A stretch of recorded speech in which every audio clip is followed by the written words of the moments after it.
নাজিরাবাদে ভয়াবহ আগুন এবং তার জেরে বহু মানুষের মৃত্যুর পরে আমরাই নিউজ 18 বাংলায় আমরা দেখিয়েছিলাম পরপর যে পূর্ব কলকাতায় ফুসফুস সেই জলাভূমি একেবারে ভরাট করা হয়ে গেছে, বেআইনি নির্মাণে ভর্তি। ক্ষুব্ধ পরিবেশ আদালত। কথা বলবো প্রতিনিধি ইরনের সঙ্গে। ইরন, কয়েকদিন ধরে এবং শুধু তাই না 2022 সালেও আমরা জলাভূমি ক্যালকাটা ওয়েটল্যান্ডে যেভাবে ভরাট এবং বেআইনি নির্মাণ হচ্ছে সেই প্রতিবেদন খবর আমরা দর্শকদের সামনে তুলে ধরেছিলাম এবং অগ্নিকাণ্ডের পর থেকে আমরা বিভিন্ন সময় দেখিয়েছি কিভাবে জলাভূমি ভরাট হচ্ছে এবং বেআইনি এবং কারা পেছনে জড়িত, যদিও কোনো রকম ব্যবস্থা হয়নি এখন পর্যন্ত, সেটাই দেখা যাচ্ছে। এর মধ্যে ইতিমধ্যে একজন পরিবেশবিদ অঙ্কুশ শর্মা তিনি গত 2 তারিখ একটি মামলা দায়ের করেন এবং গ্রিন ট্রাইব্যুনালে, এবং সেখানে তার শুনানি হয় এবং শুনানির ক্ষেত্রে যে বিষয়গুলো উঠে এসছে সেটা অত্যন্ত তাৎপর্যপূর্ণ। তার কারণ শুনানিতে যে প্রশ্নগুলো তোলা হচ্ছে তার কারণ অলরেডি ইস্ট ক্যালকাটা অথরিটির নিজস্ব একটা স্বশাস্ত্র সংস্থা, তাদের ভূমিকা নিয়ে প্রশ্ন উঠছে।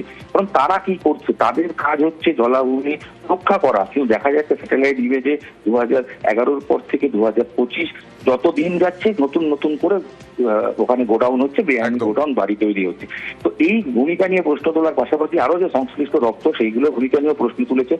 পরিবেশ আদালতের আজকের পরিবেশ আদালতের এই যে বক্তব্য বা পর্যবেক্ষণ, এইটার কতটা কড়া হতে পারে পরিবেশ আদালত কি মনে হলো?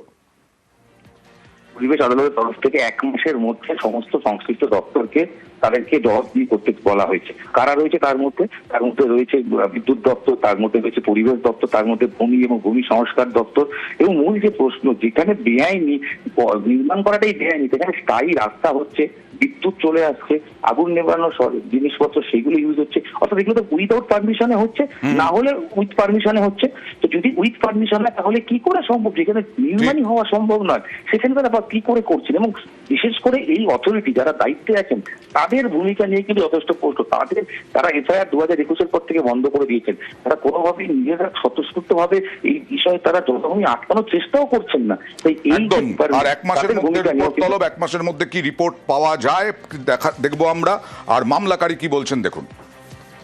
এখানে যেহেতু পার্মানেন্ট কনস্ট্রাকশন অ্যালাউড নেই, সেই জন্য এই লাইন সার্চরা কি করছে, ওয়েটল্যান্ড গুলোকে ভরাট করে তার উপরে টেম্পোরারি শেড রকম স্ট্রাকচার কনস্ট্রাক্ট করছে। এই যে গ্রাম পঞ্চায়েত ছেদায়া 2 গ্রাম পঞ্চায়েত, এর अगेंस्टे আগেও আমি around 88 acres of land fill up হয়েছিল, তার अगेंस्टे আমি এনজিটিতে মামলা করেছিলাম, যেটা এখনো পেন্ডিং। তারপরে এই যখন ওয়াও মোমোতে আগুন লাগলো, আমি দেখলাম যে same gram panchayat same type of construction হয়েছে, তারপরে বাধ্য হয়ে আমাকে মামলা করতে হলো। East Calcutta wetland management authority যে আছে সে কমপ্লিটলি ডিফাঙ্ক্ট, মানে 2 বছর 3 বছর পর 1-2 বাড়ি ভাঙা হয়, কিন্তু এই 2-3 বছর মধ্যে 200-400 বাড়ি নতুন তৈরি হয়ে যাচ্ছে। যদি এইগুলো চলতে থাকবে তাহলে ইস্ট ক্যালকাটা ওয়েটল্যান্ড, যাকে আমরা কিডনি অফ কলকাতা হিসাবে দেখি, এটা পুরোই শেষ হয়ে যাবে। এখন honourable national green tribunal notice issue করেছেন রেসপন্ডেন্টদেরকে, অর্ডার মধ্যে আছে কি responses may be ফাইলড within 1 month. 8 এপ্রিলে এই ম্যাটারটা আবার গ্রিন ট্রাইব্যুনালের সামনে লিস্টিং করা হবে।